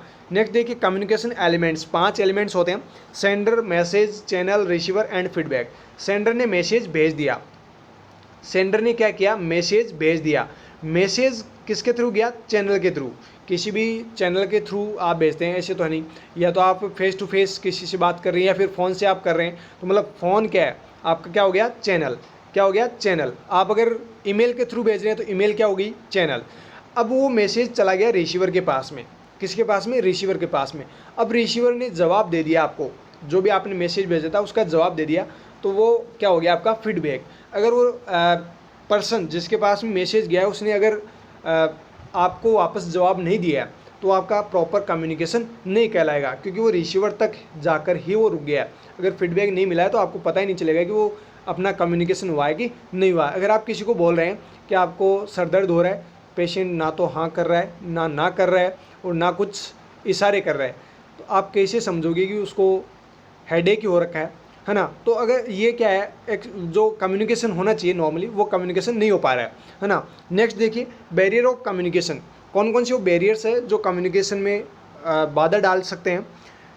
सिमेंटिक या फिर लिंग्विस्टिक, इसमें जो है लैंग्वेज बैरियर, किसी को पंजाबी समझ में ना आए या फिर तमिल जो है लैंग्वेज वो समझ में नहीं आए, और वो पर्सन अगर आपको आके पूछ ले तो वो अगर लैंग्वेज ही आपको समझ में नहीं आ रही है तो आप प्रॉपर कम्युनिकेशन जो है वो नहीं कर पाओगे, है ना।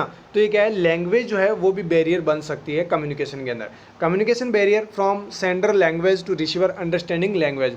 बहुत सारे ऐसे वर्ड्स होते हैं जब एक दूसरे में आप रिप्लाई वगैरह करते हो, बिकॉज को बी सी जेड इस प्रकार से, मतलब शॉर्ट टर्म यूज़ करते हो ना, ये जो शॉर्ट टर्म होती है ये कभी कभार अगले वाले को समझ में नहीं आती है, तो उसकी वजह से प्रॉपर कम्युनिकेशन नहीं हो पाता है। नेक्स्ट देखिए इमोशनल अफेक्ट लैंग्वेज। जैसे कोई स्ट्रेसफुल कंडीशन रही हो या फिर बहुत ज़्यादा खुशी कोई पर्सन हो रहा हो या फिर बहुत ज़्यादा दुखी हो, तो ये भी जो है कम्युनिकेशन में बाधा डाल सकती है। नेक्स्ट देखिए पर्सनल बैरियर, जैसे फियर, किसी को डर लगता हो है ना, बात करने में डरता हो, लेक ऑफ नॉलेज, किसकी वजह से, मतलब उसको नॉलेज नहीं है बात करने का, या फिर एटीट्यूड सेंडर, या फिर जो बात कर रहा है उसका एटीट्यूड देखकर वो डर गया हो, तो वो भी क्या है, पर्सनल बैरियर हो सकता है जो कम्युनिकेशन में बाधा डाल सकता है। एनवायरमेंटल बैरियर जैसे नॉइस, मतलब आप बात करना चाहते हैं लेकिन पास में क्या बज रहा है, डीजे। अगर डीजे आपके पास में बज रहा है और आप बात करना चाहे तो क्या बात कर पाओगे, नहीं बात कर पाओगे, है ना। मतलब जो आपने बोला है वो रिसीवर तक गया ही नहीं है, रिसीवर के कानों तक पहुंचा ही नहीं, तो वो रिसीवर आपको जवाब भी नहीं दे पाएगा। तो ये क्या है, मतलब नॉइस जो है ये भी बैरियर है आपका, है ना। टेम्परेचर, बहुत ज़्यादा टेम्परेचर हो रहा है, आप कुछ कहने की सोच रहे हो लेकिन इतना ज़्यादा टेम्परेचर है आप कह नहीं पा रहे हो। डिजास्टर सिचुएशन, और इस प्रकार से जैसे डिजास्टर बहुत इमरजेंसी कंडीशन आ गई है, जैसे भूकंप आ जाए चाहे बाढ़ आ जाए, ऐसी कंडीशन में भी कुछ नहीं बोल सकते, या फिर आपके सामने सांप आ जाए, ये भी क्या है, एनवायरमेंटली। सांप आपके सामने आ गया, आप बोलना तो चाह रहे थे कि इधर मेरे पास में सांप है, लेकिन आप बोल नहीं पा रहे हैं, ये भी क्या है, ये भी आपका क्या है, बैरियर है ना। तो ये एनवायरमेंटल कुछ बैरियर्स भी अफेक्ट करते हैं। नेक्स्ट देखिए प्रोग्राम्स, अब बात करते हैं प्रोग्राम्स, कौन कौन से प्रोग्राम्स कब कब चलाए गए, ये भी इंपॉर्टेंट पॉइंट है, ये बहुत इंपॉर्टेंट पॉइंट है सीएचओ के एग्जाम के लिए। RNTCP यानी Revised National Tuberculosis Control programme, ये 1992 में स्टार्ट हुआ था। NTEP National Tuberculosis Elimination Programme, ये 2020 में स्टार्ट हुआ था। RNTCP का ही दूसरा नाम है NTEP यानी National Tuberculosis Elimination Programme. National AIDS Control Programme 1987 में स्टार्ट हुआ था। वहीं नेशनल मेंटल हेल्थ एक्ट जो है वो 1987 में स्टार्ट हुआ था। नेक्स्ट देखिए चाइल्ड सर्वाइवल सेफ मदरहुड यानी CSSM, ये 1992 में स्टार्ट हुआ था। RCH यानी रिप्रोडक्टिव चाइल्ड हेल्थ, ये 1997 में स्टार्ट हुआ था।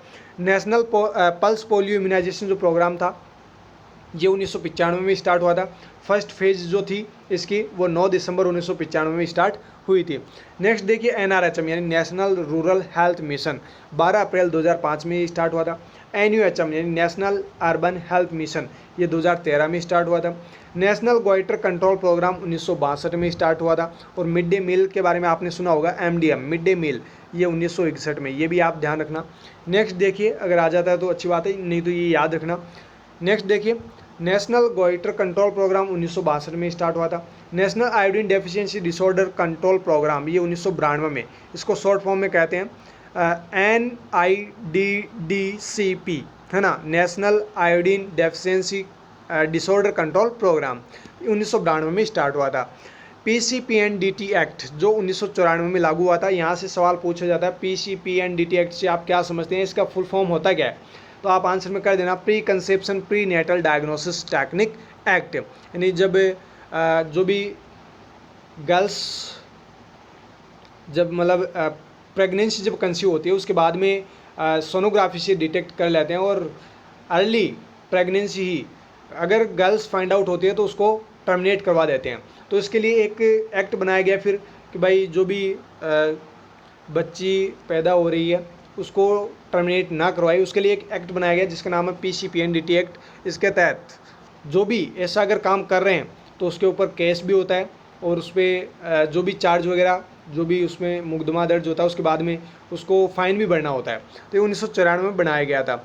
ESI एक्ट 1948 में बना था। वहीं BMW यानी बायोमेडिकल वेस्ट जो रूल बनाया गया था वो 1998 में बनाया गया था। ये रिवेंज हुआ है 2016 के अंदर, और उसके बाद में रिवेंज हुआ है 2018 के अंदर। नेक्स्ट देखिए मनरेगा यानी Mahatma Gandhi national rural employment guarantee act. भैया नरेगा ही पकड़ना पड़ेगा, जब अगर आप जॉब नहीं लगोगे तो यही काम बचेगा, नरेगा। महात्मा गांधी जो नरेगा स्कीम चलाई गई है इसी को ज्वाइन करना पड़ेगा फिर लास्ट में, है ना। तो इससे बेटर है अभी पढ़ लो और बढ़िया जॉब कहीं ना कहीं लग जाओ। देखिए नरेगा जो है या फिर मनरेगा जो है ये 2005 में स्टार्ट हुई थी, जिसमें 100 डेज गारंटी स्कीम जो है, जो रोजगार है वो दिया जाता है, 100 दिन का रोजगार जो है वो दिया जाता है। नेक्स्ट देखिए narcotic drug and psychotropic substance act. Narcotic drug या साइकोट्रॉपिक जो सब्सटेंस एक्ट है ये 1994 में बना था। RCH चाइल्ड रिप्रोडक्टिव हेल्थ जो है ये एक्ट बना था 1997 के अंदर। नेक्स्ट देखिए प्रीवियसली CSSM के बारे में मैंने आपको बता दिया 1992 में पहले, और फेज वाइज 4th फेज है ये RCH की 1997 के अंदर। नेक्स्ट देखिए फेज 4th जो RCH है इसके अंदर RMNCH+A प्रोग्राम भी बना था। RMNCHA प्रोग्राम का मतलब है reproductive maternal newborn childhood health and adolescent, तो ये सारा पूरा नाम है इसका। नेक्स्ट देखिए RCH focus 24 hours delivery facility. RCH का मेन फोकस है कि 24 घंटे तक डिलीवरी फैसिलिटी जो है वो प्रोवाइड करे, मतलब प्रत्येक 24 घंटे डिलीवरी के लिए जो भी हॉस्पिटल्स है वहाँ पे जो भी सुविधा है, जो भी फैसिलिटी है वो मिलते रहे। PSC BMONC यानी basic maternal obstetric newborn care and CSC CMONC यानी कॉम्प्रहेंसिव मटेरियल या फिर सॉरी मैटरनल हो सकता है, यहाँ पे ये करेक्शन करना, यहाँ पे स्पेलिंग मिस्टेक हुई है, मैटरनल ऑब्स्ट्रक्टिव न्यूबॉर्न केयर, या फिर मटेरियल भी हो सकता है, एक बार चेक कर लेना थोड़ा सा कंफर्म करने के लिए वैसे। लेकिन देखिए जो BMONC और जो CMONC है वो RCH के तहत ही चलाए गए हैं, जो PSC और CSC पे दोनों पे लागू होते हैं। नेक्स्ट देखिए National Nutritional Anaemia Prophylaxis Programme, ये 1970 में चलाया गया था। IFE सिरप और टैबलेट जो है वो दी जाती है एडल्ट के अंदर। 100 mg iron and plus 500 MCG microgram folic acid, ये टैबलेट होती है एडल्ट्स के लिए। यहाँ से सवाल पूछे जाते हैं, इंपॉर्टेंट पॉइंट है, ध्यान रखना। चिल्ड्रंस के लिए 50 mg आयरन प्लस 100 से 200 माइक्रोग्राम फॉलिक एसिड होता है, और न्यूबॉर्न्स के लिए 10 से 20 mg आयरन और 100 माइक्रोग्राम फॉलिक एसिड होता है। तो ये पॉइंट इंपॉर्टेंट है, ये सवाल बार बार पूछा जाता है एडल्ट्स 1 के लिए, कि जो IFA है उसमें जो IFA टैबलेट होती है उसमें डोज कि मतलब आयरन और फॉलिक एसिड कितना होता है, इस प्रकार से सवाल पूछा जाता है। ICDS स्कीम 1975 में चलाई गई थी। ICDS का मतलब मैंने आपको पहले भी बता ही दिया है, integrated child development services scheme. ICDS का जो हेड है वो कौन सा होता है, मतलब कौन से का मतलब यहाँ पे ये है कि ICDS का हेड क्या है, आंसर में कर देना आंगनवाड़ी वर्कर, जो भी AWC है, AWW आंगनवाड़ी वर्कर जो है ये ICDS के क्या है, हेड है। यानी ICDS को पूरे को मैनेज करने के लिए आंगनवाड़ी वर्कर्स लगाए गए हैं, ये सारा ICDS का काम करते हैं। नेक्स्ट देखिए 1 आंगनवाड़ी वर्कर जो होता है वो 1000 की पॉपुलेशन को कवर करता है। 1 anganwadi worker provide 1 child nutrition, जो भी आंगनवाड़ीज होती है वो एक बच्चे को कितना क्या न्यूट्रिशन देती है, कितना क्या न्यूट्रिशन प्रोवाइड करती है। कैलोरीज की बात करें, किलो कैलोरीज की, तो 500 किलो कैलोरी पर डे, इतना कैलोरीज जो है बच्चों को पर डे दिया जाता है आंगनवाड़ी के द्वारा। और प्रोटीन जो है 10 से 12 ग्राम पर डे, इतना प्रोटीन जो है पर डे एक बच्चे को आंगनवाड़ी के थ्रू मिलता है। नेक्स्ट देखिए ओल्ड मिड डे मील, जो मैंने आपको बता ही दिया है 1961 में स्टार्ट हुआ था। और New Mid Day Meal Scheme की बात करें तो 1995 आंसर में कर देना, ध्यान रखना बहुत ही इंपॉर्टेंट सवाल बनता है। मिड डे मील स्कीम अगर आपको पूछे तो 1995 में करना, अगर आपको मिड डे मील प्रोग्राम पूछे तो आप 1961 करना। आशा का मतलब होता है एक्रीडेटेड सोशल हेल्थ एक्टिविस्ट, यहाँ से एक्रीडेटेड से सवाल पूछ लिया गया था एम्स 2020, एम्स नॉट सेट 2020 में, तो ध्यान रखना आशा का फुल फॉर्म होता है एक्रीडेटेड सोशल हेल्थ एक्टिविस्ट। एक आशा 1000 की पॉपुलेशन को कवर करती है। आगे देखिए होम विजिट, अगर होम डिलीवरी हुई है तो आशा जो होती है वो 7 विजिट ज़रूर करती है, यानी 7 बार उसको विजिट करना होता है अगर होम डिलीवरी हुई है तो। एक तो जब डिलीवरी हुई है उसी दिन 0 डेज़ पे, जब होम डिलीवरी हुई है उसी दिन विजिट करना होता है, उसके बाद तीसरे दिन, उसके बाद 7वें दिन, उसके बाद 14वें दिन, उसके बाद 21वें दिन, उसके बाद 28वें दिन और लास्ट 42वें दिन। इस प्रकार से 7 होम विजिट करने होते हैं आशा को अगर होम डिलीवरी हुई है तो। और अगर इंस्टीट्यूशनल डिलीवरी हुई है तो 6 टाइम विजिट करना होता है आशा को, तीसरे दिन, 7वें, 14वें, 21वें, 28वें और 42वें दिन, इस प्रकार से 6 विजिट करने होते हैं। क्योंकि इंस्टीट्यूशनल डिलीवरी हुई है तो एक दिन तो वहाँ पे इंस्टीट्यूट के अंदर वो रहेगी, तो वहाँ पे वैसे ही फैसिलिटीज़ वहाँ पे उसको प्रोवाइड करवाई जा रही है, तो उसको कोई ज़्यादा दिक्कत होगी नहीं। नेक्स्ट देखिए JSY जननी सुरक्षा योजना 2005 में स्टार्ट हुई थी। जननी सुरक्षा योजना JSY का फुल फॉर्म है। फोकस इसका था प्रमोट हॉस्पिटल डिलीवरी। JSY जो स्कीम चलाई गई थी इसका मेन उद्देश्य था कि जो भी डिलीवरीज हो रही है होम डिलीवरीज उनको इंस्टीट्यूट पे करवाई। ओके, JSSK यानी जननी शिशु सुरक्षा कार्यक्रम, ये 1 जून 2011 को स्टार्ट हुआ था। जननी शिशु सुरक्षा कार्यक्रम, यहाँ पे स्पेलिंग मिस्टेक है ना, यहाँ पे है सुरक्षा कार्यक्रम। तो जननी शिशु सुरक्षा कार्यक्रम जो है वो 1 जून 2011 को स्टार्ट हुआ था। After birth 30 days after free of cost services, यानी जैसे डिलीवरीज हो जाती है उसके बाद 30 दिन तक फ्री ऑफ कॉस्ट सर्विसेज जो है बच्चों को और उसकी माँ को दी जाती है। जननी शिशु सुरक्षा कार्यक्रम का यही मेन उद्देश्य था। RBSK 2013 में स्टार्ट हुआ था। RBSK का फुल फॉर्म है राष्ट्रीय बाल स्वास्थ्य कार्यक्रम। ये भी बच्चों के लिए ही चलाया गया प्रोग्राम है। नेक्स्ट देखिए RKSK यानी राष्ट्रीय किशोर स्वास्थ्य कार्यक्रम। ये लड़कियों के लिए चलाया गया एक प्रोग्राम है, जो भी किशोर बालिकाएं होती हैं उनके लिए। ये 2014 में स्टार्ट हुआ था। USH यानी अर्बन सोशल हेल्थ एक्टिविस्ट। जो USH है ये 1,000 से 2,500 की पॉपुलेशन को कवर करती है। ओके, एक होती है आशा, एक होती है उषा, है ना। एक होती है आशा, एक होती है उषा। ध्यान रखना, बहुत ही इंपॉर्टेंट सवाल यहाँ से भी बनते हैं। नेक्स्ट देखिए नेशनल एड्स कंट्रोल प्रोग्राम। ये 1987 में स्टार्ट हुआ था। फेज वाइज बात करें तो फर्स्ट फेज जो थी इस प्रोग्राम की वो 1992 से 1999 के दौरान चलाई गई थी। दूसरी जो फेज थी वो 99 से 2003 तक, और 2003 से 2007 तक तीसरी फेज, चौथी फेज 2007 से 2012 तक, पाँचवीं फेज 2012 से 2017 तक। ओके, इस प्रकार से फेज वाइज ये प्रोग्राम चल रहा है। नेक्स्ट देखिए National AIDS Control Programme. Current जो फेज चल रही है वो 2012 से 2017, और वैसे ये पाँचवीं फेज है। 2017 तक ये कंप्लीट हो चुकी है। इसके बाद अभी नई चल रही है वो 2018 से भी चल रही है। ओके, तो वो करंट फेज अगर आपको पूछे 2017 से कर देना, है ना। 2017 से ही कर देना। 2017 में ये ख़त्म हो गई थी पाँचवीं फेज। अब 2017 के बाद से जो भी फेज चल रही है वो मतलब छठी फेज चल रही है। UN support AIDS programme in India. जो यूनाइटेड नेशन है वो सपोर्ट करता है एड्स प्रोग्राम में। इंडिया में जो एड्स प्रोग्राम चलाया जा रहा है उसको सपोर्ट कौन करता है? UN। इस एड्स प्रोग्राम का एक गोल है जिसका नाम है 90-90-90 का मतलब है 90% people with HIV will diagnosed. अगर HIV किन्हीं पर्सनस को हुआ है 90% उनका डायग्नोसिस होना ज़रूरी है। 90% पीपल विथ HIV ट्रीटमेंट। जैसे 100% पीपल है, मान लीजिए कि 100 पर्सन है जिनको HIV हो रखा है, उनमें से 90% का ट्रीटमेंट होना ही होना चाहिए। मतलब 90% का ट्रीटमेंट होना ही होना चाहिए और 90% का ही डायग्नोसिस होना चाहिए। Okay, 90% people with HIV have a low viral load. 90% जो भी पीपल्स है जो HIV से सफ़र कर रहे हैं वो लो वायरल लोड पे होने चाहिए। नेक्स्ट देखिए IMNCI का फुल फॉर्म होती है integrated management of neonatal childhood illness. ये 2005 में स्टार्ट की गई थी। इसका गोल है रिड्यूस अंडर 5 मोर्टेलिटी रेट। जो भी अंडर 5 मोर्टेलिटी रेट है उसको कम करना। IMNCI में कलर कोडिंग होती है, आपने पढ़ी भी होगी। IMNCI ने कुछ कलर कोडिंग बताए हैं, यहाँ से बहुत बार सवाल पूछे जा चुके हैं। पिंक कलर का मतलब है अर्जेंट रेफरल, जल्दी से जल्दी रेफर करना।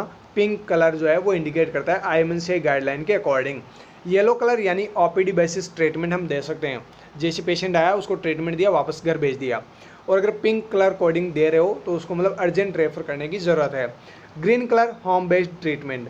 अगर ग्रीन कलर जो है वो इंडिकेट करता है कि आप इसकी जो भी केयर है वो आप घर पे कर सकते हैं, इतनी ज़्यादा कुछ प्रॉब्लम है नहीं। तो होम बेस्ड जो ट्रीटमेंट होता है वो ग्रीन कलर के अंदर इंक्लूड किया गया। नेक्स्ट देखिए नेशनल गोइटर कंट्रोल प्रोग्राम। ये 1962 में स्टार्ट किया गया था। National Iodine Deficiency Disorder Control Programme जो है 1992 में, ये फिर से रिपीट हो गया, कोई बात नहीं। डेली आयोडीन जो है 15 mg लेना चाहिए एडल्ट वन को। नेशनल ब्लाइंडनेस कंट्रोल प्रोग्राम 1976 में स्टार्ट हुआ था। मोस्ट कॉमन कॉज है ब्लाइंडनेस का इंडिया के अंदर cataract.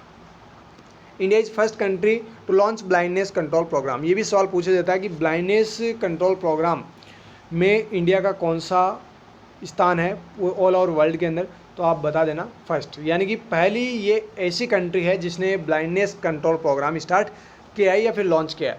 Blindness according to WHO के अकॉर्डिंग ब्लाइंडनेस किसको कहेंगे? If the person visual acuity less than 3/60 with best I. Eyes तो ठीक है, यानी आंखों की संरचना जो है, जो बनावट है, एनाटॉमी फिजियोलॉजी, वो तो ठीक है, बट इनकी विजुअल जो एक्यूटी है वो 30/60 से अगर लेस है तो ये ब्लाइंडनेस के अंतर्गत आएगी। ये WHO के अकॉर्डिंग है। नेक्स्ट देखिए birth and death registration act. ये 1969 में बना था। बहुत ही इंपॉर्टेंट पॉइंट है, यहाँ से सवाल पूछे जाते हैं। 1969 में बना था birth and death registration act latest update. ये 2012 में इसको अपडेट किया गया था और इसमें बताया गया था 2012 में within 21 days of birth and death registration, जैसे ही जन्म किसी का होता है और जैसे ही कोई मरता है तो विद इन 21 डेज इनका रजिस्ट्रेशन होना ज़रूरी है। और मैरिज रजिस्ट्रेशन की बात करें तो विद इन 1 मंथ जो है रजिस्ट्रेशन होना चाहिए। ओके, तो इस सवाल यहाँ से पूछा जाता है विद इन 21 डेज, चाहे बर्थ सर्टिफिकेट बनवा रहे हो चाहे डेथ सर्टिफिकेट बना रहे हो, आपको ये विद इन 21 डेज जो है ये बनवाना होता है। नेक्स्ट देखिए, नेशनल मलेरिया कंट्रोल प्रोग्राम ये 1953 में स्टार्ट हुआ था। लिम्फेटिक फाइलेरियासिस कंट्रोल प्रोग्राम ये 1955 में स्टार्ट हुआ था। नेशनल लेप्रोसी कंट्रोल प्रोग्राम ये भी 1955 में स्टार्ट हुआ था। नेक्स्ट देखिए NMEP National Malaria Eradication Programme ये 1958 में स्टार्ट हुआ था। NGCP National Goitre Control Programme 1962 में, फिर से आ गया कोई बात नहीं। नेशनल ट्रेकोमा कंट्रोल प्रोग्राम 1963 में। अर्बन मलेरिया स्कीम 1971 में स्टार्ट हुई थी। नेशनल कैंसर कंट्रोल प्रोग्राम ये 1975 में स्टार्ट हुआ था। कालाजार कंट्रोल प्रोग्राम ये 1977 में। वैसे ही मॉडिफाइड प्लान ऑफ ऑपरेशन ये भी 1977 में स्टार्ट हुआ था।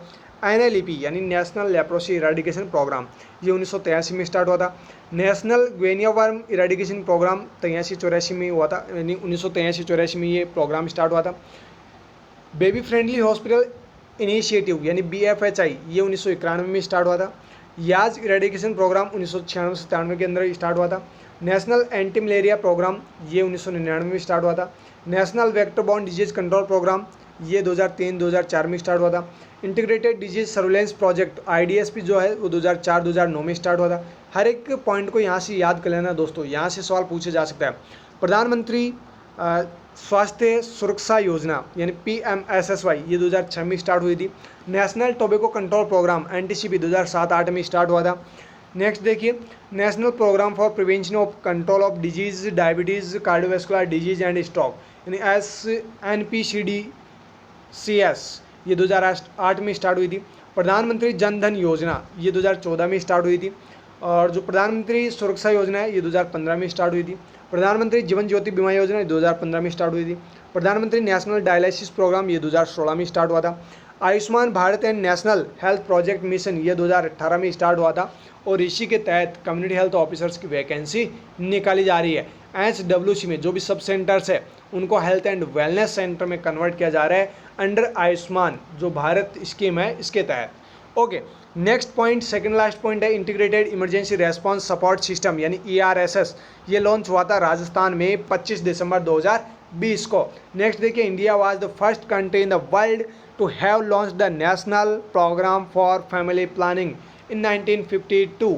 भारत एकमात्र ऐसा देश है जिसने सबसे पहले जो फैमिली प्लानिंग प्रोग्राम है वो लॉन्च किया था। National Family Planning Programme launch किया था 1952 के अंदर। तो ये थे हमारे 100 पॉइंट्स, बहुत ही इंपॉर्टेंट है। आप अपने फ्रेंड्स को प्लीज़ शेयर ज़रूर कीजिएगा ताकि वो भी CHO की अच्छे से प्रिपरेशन कर सके। फिर मिलेंगे दोस्तों CHO की जो CHO का पेपर होगा, अभी पंजाब CHO का एग्ज़ाम होने वाला है उस पेपर के साथ में। और उससे पहले एक टॉपिक जो अपन पढ़ने वाले हैं उसका नाम है मंकी पॉक्स, वो भी जल्द ही आपको प्रोवाइड करवा दिया जाएगा। यहाँ से सवाल ज़रूर बनेंगे मंकी पॉक्स को लेकर। तो ये जो टॉपिक है इसको भी आप अच्छे से याद कर लेना। फिर मिलेंगे जल्द ही, तब तक के लिए आप बने रहिएगा हमारे साथ। Thank you so very much.